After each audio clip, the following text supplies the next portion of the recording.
어, 2주의 본문 잠깐 짚고 넘어갈까요? 왜 그러냐면은 읽고 넘어가면은 좋은 말인갑다 이렇게 생각하고 넘어가요. 근데 한번 짚어주면은 머릿속에 기억이 남거든요. 왜 그러냐면은 이 본문이 제 임기 중에서는 다른 교당에서는 할지 몰라도 다시 꺼내오지 않거든요, 제가. 그러니까 밑에 쪽 현지인 3제에서 1번, 2번은 우리 천지은혜에 해당하는 부분이기 때문에 감사할 부분이라 생각하고 넘어가겠습니다.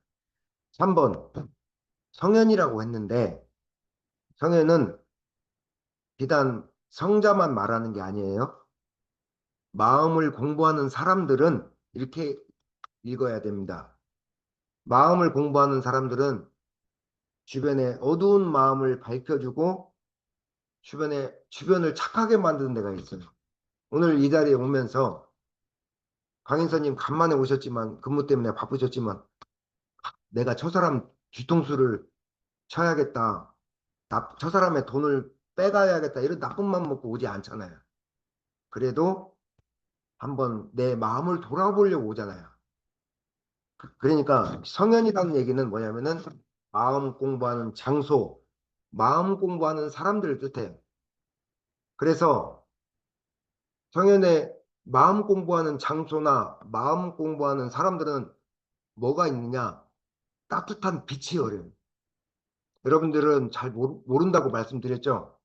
이 자리에 와서 한번 보세요. 그러면 여러분들이 108회 후에, 기도 후에 얼마나 여러분들이 빛이 나는지 그 밝은 빛에 주변에 어때요? 어둡고 탁한 마음을 먹었던 기운들이 풀어지고 문득 내가 그랬으면 안 되겠다라고 여러분들이 그렇게 마음 먹는 순간 여러분들 주변에 가족, 주변의 인연들이 같이 선해지고 착해지는 마음이 기운이 돈단 말이에요. 성현 성자만이 주변을 밝게 해주고 따뜻하게 해준다는 뜻이 아니라 마음을 공부하는 곳과 마음을 닦은 사람들은 그러한 능력이 있다는 얘기예요. 반대로 그래서 이렇게 마음 공부하는 사람들은 어떠냐면은 마음의 빛이 바래요. 마음의 빛은 뭐냐? 어두운 마음이 밝아지고 스스로 착해져 마음이. 굳이 내가 착하게 굴어야겠다. 이게 아니라 문득 내가 너무 각박하게 살았구나. 너무 여유 없게 사람을 대했구나 하면서 마음의 여유를 갖는단 말이야. 근데 중생의 빛은 좀 달라요. 세상에 바삐 현실을 동동거리고 살다 보면은 여러분들 어떤 중생의 빛은 어떤 빛이 밝아지냐면은 뭐라고 해야 돼요? 이렇게 밝은 이런 빛이 아니라 그 여기 보면은 고백운 씨라고 천주교 신도예요. 저하고 인연 있는 사람이. 그분이 이제 부탁해서 촛불을 밝혀달라고 해서 인연이 있어서 한 달 정도 촛불을 밝혀주는데 이분이 그렇다는 얘기는 아니고 사람이 이렇게 이 생의 명을 달려고 갈 때는 어떠냐면은 여러분들 이제 이 생을 건너가는 열차를 탔어요. 근데 열차가 갑자기 멈췄어. 어느 순간 사람들은 다 빠져나가고 추운 열차 속에 자기만 남아 있는 거야. 바깥에 비가 내리고 있어요. 추적추적 비가 내리고 하늘은 눈비가 섞여서 비바람이 부는데 너무 춥고 배부릅니다. 배고픕니다. 그러다 문득 추위와 배고픔에 떨고 있다가 어디선가 어디선가 희미한 불빛이 나와. 그러면 여러분들 그 빛을 따라가겠어요? 안 따라가겠어요? 따라가죠. 근데 중생들의 빛이 그렇다는 얘기. 어떤 빛이냐면은 그 빛은 어떤 빛이냐? 자기 집착과 평소 내가 욕심부렸던 그 빛으로 따라간다는 얘기야. 성현의 빛과는 맑고 이렇게 밝고 훈훈한 빛과는 다른 그 컴컴하고 침침하고 음습한 그 빛을 따라가더라 이거예요. 세 번째, 성현만이 다른 사람을 밝게 해주고 착하게 만드는 게 아니라 마음 공부하는 곳과 오늘 여러분이 이 자리에 온 그 마음이 주변을 밝고 얼마나 선하게 해주는지 아세요? 다음 넘어가겠습니다. 부부, 부부간에 영원히 잘 사는 법. 1번 서로 오래 갈수록 동경심을 놓지 말 것이요. 이걸 제일로 잘하는 사람이 노대원 부회장님하고 주무님 같아요. 이 부회장님 내에는 한 번도 큰 소리로 이렇게 싸움을 해본 적이 없대요. 물론 있어도 뭐, 야, 너 이런 막말도 해본 적이 별로 없고 좀 심하면은 문을 닫고 좀 시간을 갖고 그런대요. 그래서 아이들이 그렇게 정서가 좋아요. 나머지 분들한테 한번 물어볼까요? 그래도 이렇게 오래됐어. 자기 남편을 요즘 우리나라 사람들은 남편이라고 안 잖아요. 이 인간, 저 인간 그러잖아요. 그래서 그러니까 여러분들이 말하는 이 인간하고 예를 들어서 싸울 때는 어떻게 싸워요? 우리 정토님은 그냥 당신은 참 멋있습니다. 할 것 같아. 어. 어떤 분은 그런다고. 어떤 교수님은 어떻게 싸우냐 했더니, 야! 죽여! 그리고 싸운대요. 오래가는 비법은 뭐냐면은, 채원님은 그러지 않으실 것 같아. 옆에 보고 안 오셔도 돼. 안 그럴 것 같아. 얼굴 보니까. 서로 오래 갈수록 공경심을 놓기가 쉽지가 않아요. 공경심은 뭘로 드러나요? 네. 공경심은 예의로 드러나. 부부간에도 태도나 예의를 잃지 않아야 돼요. 근데 어느 순간 부부간에도 오래되면은 그냥 뭐 여성분들도 그런다고 하더라고요. 제 사회친구, 공무원에 있던 사회친구가 자기 그 네일을 팬티 같은 거 입고 나온대요. 그러면은 조금 모양이 빠진다 그러더라고요. 그래서 그래도 조금 이렇게 왜 웃어요? 우리 주부님은 안 그러지? 안 그럴 것 같아요. 안 맞아요?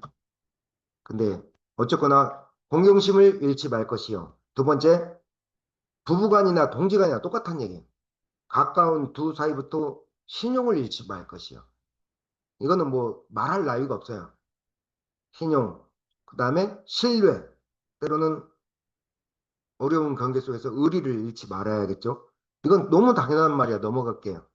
세 번, 세 번째가 중요해요. 서로 근검하여. 근검한다는 얘기는 서로 좀 아껴야 돼요. 어느 한쪽이, 어느 한쪽이 잘 벌어. 근데 아내 쪽이 좀 돈 쓰니까 희프거나, 희프다는 얘기 아시죠? 함부로 쓰거나, 그러면은 돈이 모이질 않아.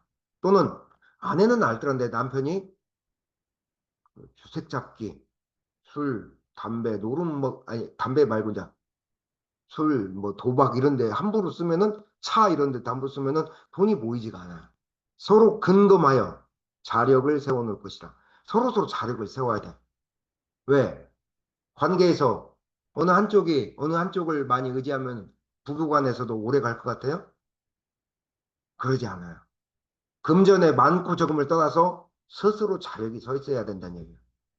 부부간에도 동지간에도 자리이타가 돼야 된다는 얘기예요.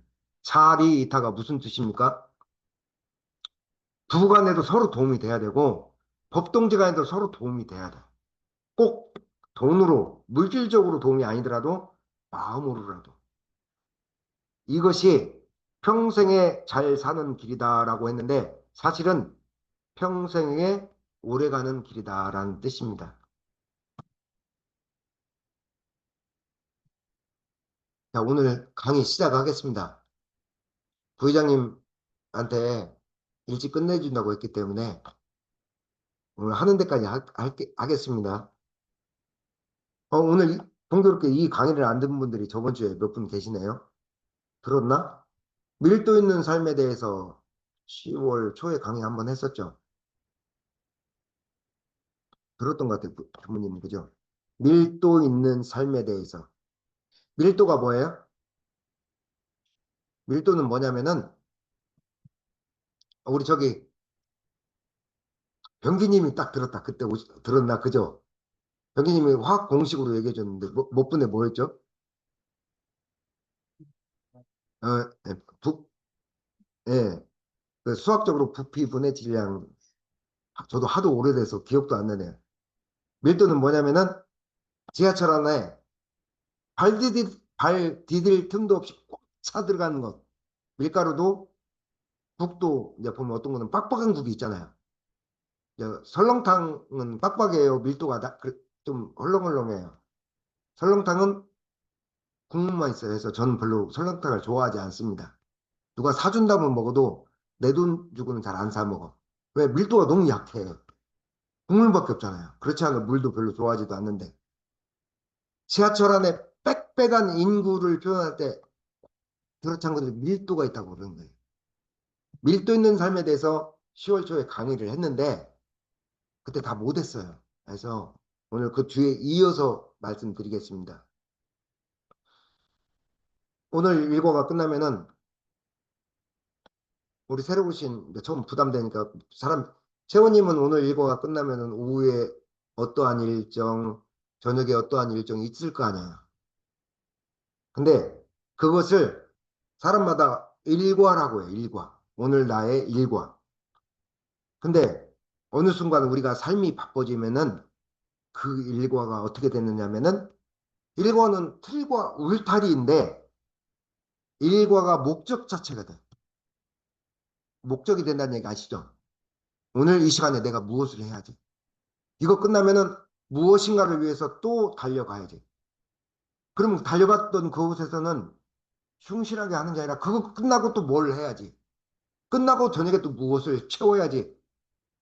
어느 순간 우리가 마음의 여유를 잃으면은 일과가 그 순간순간에 밀도 있게 아까 지하철처럼 순간순간 채워넣는 게 아니라 밀도가 아닌 무엇로 돼요? 그냥 목적이 돼버리는 거야. 일과를 내가 오늘 달성했다 이렇게. 자, 오늘 이 시간에 끝나고 가면은 우리 부회장님 야근하고 와서 우리들한테 맛있는 걸 해주고 가서 편안하게 잠을 자야 밀도 있는 삶이겠죠. 또는 우리 정토님은 또 애들 옷 벗어놓은 거 너희들하고 잔소리를 할지 아니면은 본인도 또 다른 일정을 갈지는 모르겠어요. 오늘 이 시간 이후에 여러분들이 남은 일과에 무엇을 채워 넣을지는 여러분들의 몫이겠죠. 근데 대종사님은 뭐라고 말씀하셨냐면은 여러분들 오늘 말고도 내일 또 다른 일을 할 거 아니에요. 우리 인서님도 내일 나가는 일이 있죠. 요양보호 일을 하죠. 그러면은 그 요양보호 일을 하고 아이들 또 학교 보내고 또 아이들 학교 데리고 와야 되고 또 저녁에 아이들 공부나 씻기고 또 뭐 여러 가지 일들이 있을 거 아니에요. 밥도 또 해야 되고. 근데 대종사님, 제 뒤에 계신 대종사님은 일과 중에서 100% 하라고 했을까요? 일과를 100% 완수해라 이렇게 말했을까요? 아닙니다. 대종사님은 교전에 나와 있어요. 너희들이 가지고 있는 일과에 6, 7할만 하면 만족을 하고 있어요. 6, 7할. 6, 7할이 몇 퍼센트예요? 10개 중에서 6개나 7개만. 근데 우리는 오늘 내가 정해진 여러분들은 핸드폰에 여러분들 오늘 정해진 일과들 쫙 짜져 있어요. 안 짜지고 그냥 안 짜져 있고 막 그냥 그날 당하는 데 일을 해요. 대략 짜져 있지 않아요? 오늘 아이들이 짜져 있잖아요. 그 일과를 우리는 어떻게 되냐면은 무언가를 다 이렇게 채워야만이 저녁에 내가 오늘 열심히 살았다 생각을 해요. 근데 대종사님은 그렇게 말씀하지 않으셨어. 오늘 일과에서 물론 10개 중에서 8개, 9개를 채우면 좋지만 6개, 7개를 채우는 것으로 좋게라 그랬어요. 대신 그 일, 그 일에 일심 있고 밀도 있게 살으라고 말씀을 하셨어요.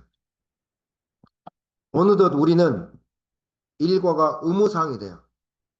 문득 지금 오늘 이 시간 마음을 돌아보는 이 시간 한 시간도 채 집중을 못하고 어느 순간 내 마음은 오후에 또 다른 일정으로 달려가고 있잖아요. 그러니까 그 주어진 그 순간에 밀도 있게 채워서 지하철 꽉 차서 가는 것처럼 밀도 있게 채워 넣지를 못하고 이거 끝나면 그 다음에 무슨 일, 어떤 가치와 목적을 계속 하루 종일 생각하고 산다는 얘기. 마음을 어디로 달려가고 있어요? 미래로 달려간다는 얘기예요. 그러면 밀도 그렇게 일과를 다 이수했으면 저녁에 잠들기 전에 행복합니까? 아니에요. 허합니다. 뭐 하고 나는 뭐 하고 이렇게 열심히 달려왔는지. 왜? 밀도 있게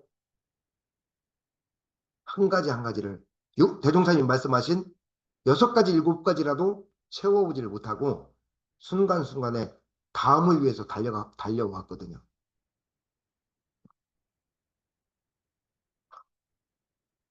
자, 여러분은 요즘 현대인들의 로망이 있습니다. 그 남자들의 로망. 나는 자연인이다 있죠. 남자한테 물어봐야겠네요. 부회장님한테 질문 안 드렸는데 그거는 나는 자연이다 보면은 마음 편하지 않아요? 불편해요?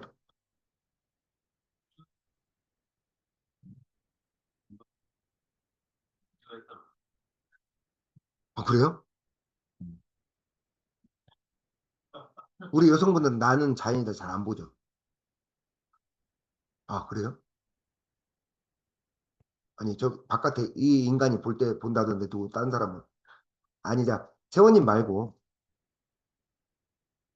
본인은 그거 안 보고 여성 교도님이 자연이란 언제 보냐고 했더니 바깥에 저 인간이 볼 때 본대. 이제 그 인간이 그걸 좋아한대.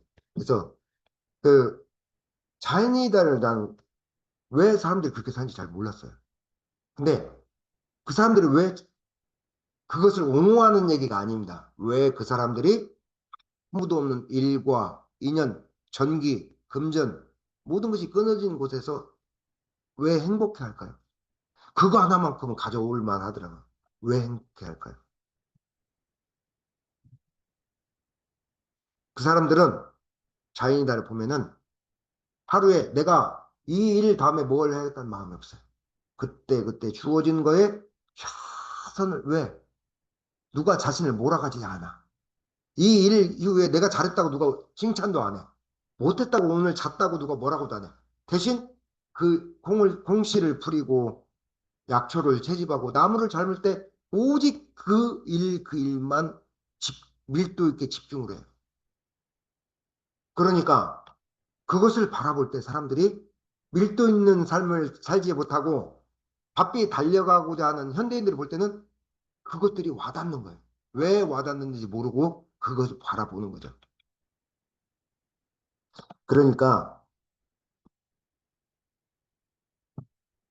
그 안에는 어떤 목적으로 같이 일해야 된다. 무엇인가를 채워야 된다. 무엇인가 실력을 키워야 된다는 의무감이 없다는 얘기예요.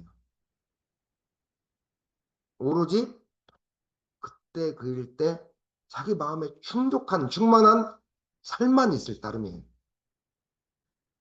자, 이제 밀도 있는 삶에 대해서 얘기를 하다 보니까 잘못 적용된 예가 있어요. 이 자리에서 혹시 그 얼마 전에 개봉됐던 이병헌 현인가 주연의 어쩔 수 없다 보신 분 계세요? 봤어요? 저만 봤네. 근데 저는 물론 첫인상은 조금 실망스러웠어요. 이 정도 배우와 캐릭터들을 가지고 이 정도 영화밖에 못 만들어냈나. 근데 나중에 내가 못 본 것이 그 영화의 영화 리뷰 있잖아요. 리뷰 보는데 리뷰라는 것은 영화를 보고 난 후기 감상평입니다. 그것을 보고 나니까 제가 정말 놓치고 있었던 게 있어요. 이병헌은 무엇을 그 영화에서 어쩔 수 없다라는 영화에서 역할을 했냐면은 이병헌은 가장으로서 직장, 자기가 재지의사의 전문가라고 했어요. 집, 전원주택, 가정에 대한 특별한 애착심이 정말로 강한 사람이었어요. 근데 문득 직장을 잃고 나중에 그 선임자를 뽑는 와중에 경쟁자가 3명이 있는데 경쟁자들 3명을 다 이병헌이 죽여요. 죽이는 과정인데 어떤 역할을 하냐면은 자신의 지위, 가족, 집 이익을 위해서라면은 남은 남이 어떻게 되든지 심지어 죽어도 좋고 죽여도 좋다는 그런 마인드로서 영화가 흘러가요. 근데 제가 죽인다고 하니까 영화가 심각한 것 같죠? 아니에요. 풍자적으로 굉장히 코믹하게 그려놨어. 이 영화는 뭘 풍자했느냐? 밀도 있는 삶을 살으라고 하니까 남은 어떻게 되든 상관없고 오로지 내 가족, 내 직장, 내 집, 나만을 위한 남은 죽어도 되고 남은 피해를 봐도 되고 그런 것들을 풍자한 영화였어요, 이게. 세상에 그런 거 있잖아요, 이렇게. 정치인들. 그 다음에 뭐 우리 비유 많이 하잖아요. 금수저들. 아니, 다 금수저가 그렇다는 얘기는 아니에요. 고유층의 어떤 중산층들, 마인드들 있잖아요. 남 관심 없어. 본인들만 잘 살면 돼. 이런 것들 있잖아요. 자, 여기서 질문 하나 할까요? 정말 너는 너의 삶에서 어쩔 수가 없었느냐라는 질문이 나와요. 저는 그 영화를 보고 나오면서 그 생각을 했어요. 너는 정말 그 상황에서 벗어날 수가 없었느냐. 우리는 순간순간 밀도 있는 삶을 살아가지 못하고 내 스스로 뭔가를 잡고 있었던 것들이 있진 않았나 생각을 해보는 거예요. 그게 밀도 있는 삶이라는 가정하에 나는 열심히 밀도 있게 산다고 하는 가정하에 나만이 잡고 있었던 건 무엇이냐라는 것들을 이병헌은 뭘 잡았어요? 자기 가족, 자기 직업, 자기 집 이쪽에 아주 그거 하나 외에는 나머지는 다 희생해도 좋다는 거. 주변은 다 나를 위해서 좋다는 풍자 영화였어요. 근데만 여러분들은 그게 무엇이 있어요? 내가 이것만큼은 못 놔. 우리 우리 인서님은 집에서 가족들이 종교가 없잖아요. 근데 혼자 독경을 한대. 참 대단해. 어떻게 그럴 수가 있는지 쉽지 않잖아요. 우리도. 저는 야 우리 인서님한테 한번 물어볼까요? 인서님이 마지막까지 나는 이건 못 놔라고 하는 게 뭐예요? 나는 이것은 놓을 수가 없어. 딸들? 이쁜 딸들? 물론 그건 놓으면 안 되지. 자식인데. 아, 생각해보라는 얘기예요. 정답은 없어. 예. 저는 무엇일 것 같아요? 제가 인생의 궁극 바닥을 칠 때 내 스스로 놓지 못했던 거 하나 뭔지 아세요? 내가 마지막까지 잡고 있었던 것이 무엇이냐면은 내가 7급 공무원을 그만두고 어떻게 하고 이 자리까지 섰는데 이런 마음이잖아. 이게 어떻게 보면 나를 견디기도 하지만 이게 굉장히 나를 어떤 데는 정말 놓아야 될 것들을 못 놓을 때가 있어요. 이 마음이. 내가 밀도 있는 삶을 산다고 하면서 왜 이 질문을 하냐면은 내가 어쩔 수 없다 하고 끝까지 잡고 있었던 건 무엇인가를 한번 생각해 보자는 얘기예요. 자, 우리 대종사님은 밀도 있는 삶의 주제로 다시 돌아와서 대종사님은 밀도 있는 삶을 어떻게 살으라고 말씀하셨을까요? 원물고 만드신 이 마음공부법을 펴신 대종사님은 너희들의 밀도 있는 삶을 살기 위해서는 어떻게 살으라고 말씀하셨어요? 교전에 어떻게 말씀하셨어요? 그 일, 그 일에 일심으로 해라. 지금 이 시간에 끝나고 어딘가 마음을 달려가지 말고 주어진 그 일, 그 일에 일심으로 해라. 다른 말로 뭐라고 했어요? 온전한 정신으로 취사해라. 지금 이 순간에 온전한 정신으로 취사해라. 취사가 뭐예요? 잡을 거 잡고 버릴 거 버리라는 얘기. 지금 이 순간에 온전한 취사는 뭐예요? 제 5분도 남지 않은 이 강의 시간에 나는 무엇을 얻기 위해서 이 자리에 와 있었는가? 또는 정말 내가 돌아보아야 될 것들은 무엇인가? 내가 나가야 될 곳은 무엇인가를 생각해 보는 쪽으로 가야죠. 근데 문득 어때요? 이 짧은 시간에도 온갖 잡생각들이 이 생각을 들고 나잖아요. 그래도 돼요. 우리들은 다 그렇게 살아가니까.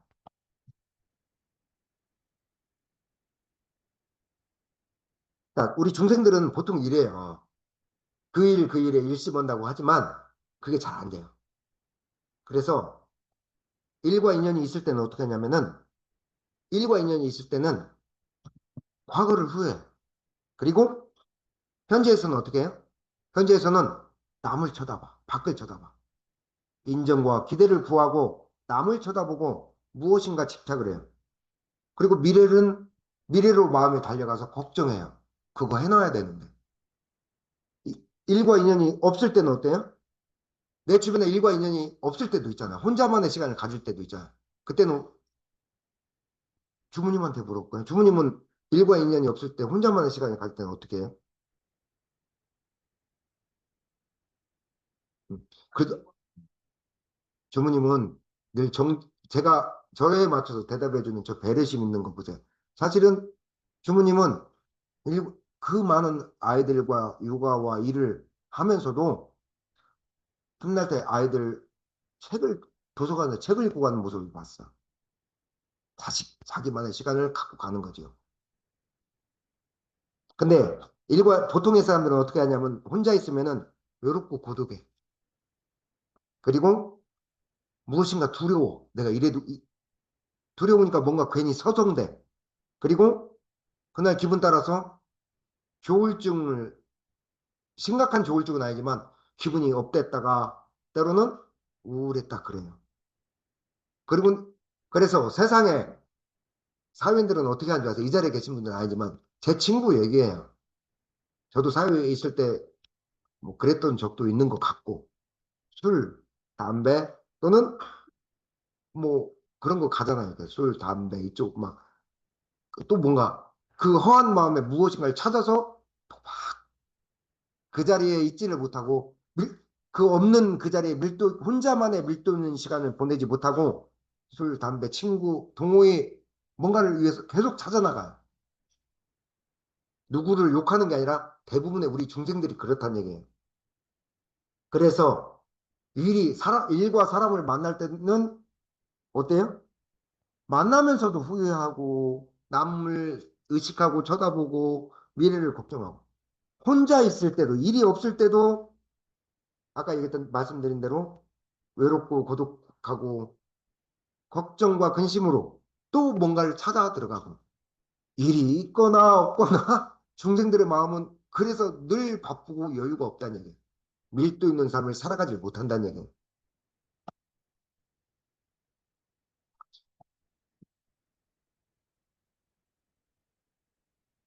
밀도 있는 삶에 대해서 한 가지 예언만 들고 마치도록 하겠습니다. 여러분들은 여러분들의 삶이 돈, 남편, 아이들, 동료, 건강 모든 것이 다 원만한 것이 밀도 있다고 이게 행복하다고 생각하겠지. 우리들이 보통 그렇게 생각하잖아요. 돈 없으면 안 됩니다. 금전은 마음 공부하는 사람들 중에서 가끔 금전에 대해서 소홀하게 생각하는 사람들이 있어요. 정말 그러면 안 돼요. 금전에 대해서 탐욕을 부리라는 뜻은 아니지만 금전은 우리 몸의 피처럼 세상의 경제입니다. 이 촛불 하나, 이 향 하나 어디서 나와요? 다 여러분들이 정성스럽게 올린 그 헌금금에서 다 사고, 불도 켜고, 물도 떼고, 전기도 떼는 거 아니에요? 그런 거 없이 그러면은 마음이면 되고, 이 추운 바닥에서 여러분들이 앉아 있어야겠어요? 그건 아니잖아요. 금전은 세상의 경제의 흐름이에요. 다만, 금전을 앞에 세우고 마음을 뒤에 놓는 순간 인생이 좀 팍팍해지죠. 그러니까, 이렇게 생각해 볼까요? 선풍기 프로펠러 있죠. 원으로 돼 있죠. 하나는 건강, 하나는 돈, 금, 하나는 직장, 하나는 자식들, 하나는 남편, 또는 사유관계에서 프로펠러가 원으로 이렇게 쫙 짜져 있어요. 예를 들어서 지금 표현을 하는 겁니다. 근데 지금 5가지로 나와 있는데 다 만족하는 게 우리는 행복이라고 그렇게 생각하고 살아요. 근데 밀도 있는 삶의 측면에서는 조금 달라요. 그러니까 여기 이론상법의 가운데 금박으로 입힌 걸 저 원이잖아요. 원 맞죠? 원인데 그 원이 조각이 나 있다고 한 조각이 딱 저렇게 프로필 하나처럼 떨어져 나갔다고 생각해 보세요. 그러면 원이 굴을 때 어떻게 굴러요? 그, 그 원이 이제 땅을 경사지에서 딱 굴렸어요, 원을. 그러면 어떻게 돼요, 원이? 또르르 굴러가니까 가다가 그 덜컥하고 또 굴러가고 덜컥하고 또 굴러가죠. 제가 왜 이 예화를 들을까요? 우리는 저 원이 완전해서 또르르 굴렸을 때 그게 행복한 삶, 완전한 삶, 내가 바라는 삶, 밀도 있는 삶이라고 생각을 해요. 근데 이 원이, 근데 우리는 보통 처음부터 5가지가 다 갖춰져 있나요? 돈, 직장, 남편, 자녀, 원만한 인간관계, 건강이 다 갖춰져 있나요? 아니에요. 무엇인가 하나는 빠져 있어. 다 갖춰진 사람도 있어요. 어떤 사람? 하늘이 내린 사람은 갖춰졌어. 그지만 그러지 않은 사람이 다 갖춰졌으면 마음에 뭐가 공허한 것이라도 있어. 하나라도. 한 조각이 빠져 있어요. 자, 물어볼까요? 강인선님. 이건 갖춰졌어? 채원님은 다 갖춰졌어요? 어. 남이 볼 때 다 갖춰진 것 같지? 안 그래요. 뚜껑을 열어보면 그 사람만의 조각난 데가 있어. 근데요, 아이러니인데 이 조각난 원이 세상을 굴러가서 나머지 원을 채우려고 열심히 굴러가요. 근데 어떻게 굴러간다고 했어요? 조각난 데가 이 동그란 것이 얘처럼 이렇게 돼 있으니까 굴러가면 어떻게 해요? hul컥 걸릴 거 아니에요. 걸렸다가 멈췄다가 다시 또 굴러갈 거 아니에요. 여기에 밀도 있는 삶의 핵심이 들어있다는 얘기예요. 어느 순간 이 조각난원이 나머지 하나를 딱 채웠어. 완전한 원이 됐죠. 행복할까요? 자, 어떻게 굴러가는 줄 아세요? 이 조각난원은 어느 순간 사정없이 인생을 막 굴러갑니다. 너무나 많은 것들을 굴러가니까 어떻게 돼요? 너무 빨리, 너무 잘, 너무 원만하게 굴러가니까 어느 순간 자기가 조각났을 때에 봤던 것들을 다 놓치고 사는 거예요.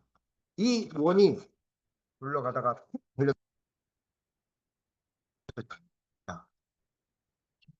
굴러가다 걸렸어.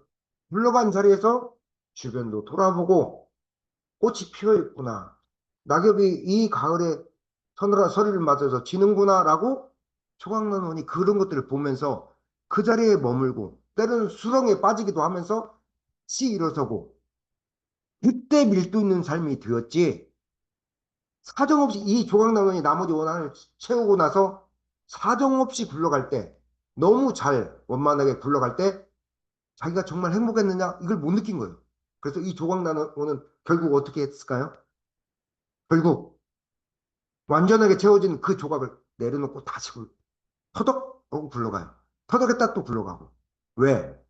우리 삶 자체가 터덕거리면서 그 안에 밀도 있는 삶이 있다는 얘기예요.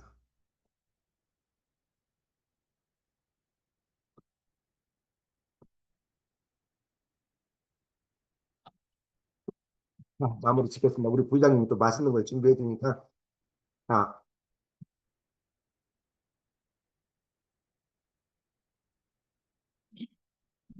나머지 밀도 있는 삶은 한 번 더 해야 될 것 같네. 우리 모두 오늘 이 순간 이야기를 한번 정리해 볼까요? 나는 내 삶 속에서 혼자 있을 때 또는 일과 인연이 있을 때 어떠한 밀도 있는 삶을 살아가고 있는지. 두 번째, 내가 집착으로 인해서 열심히 달려왔다고 생각하는데 때로는 그 집착이 오히려 밀도 있는 삶이 아닌 내가 놓지 못했던 집착이지 않은지. 마지막으로 내가 완벽한 어떤 둥그런 원을 바라고 달려왔는데 때로는 지금의 빠져있는 나의 불완전한 원이 밀도 있는 삶을 살기에 가장 좋은 조건일지도 모른다는 것을 한번 생각해 보자는 뜻에서 오늘 대종사님 밀도 있는 삶의 2부 두 번째 이야기 모두 마치겠습니다. 감사합니다. 나머지 이야기는 또 12월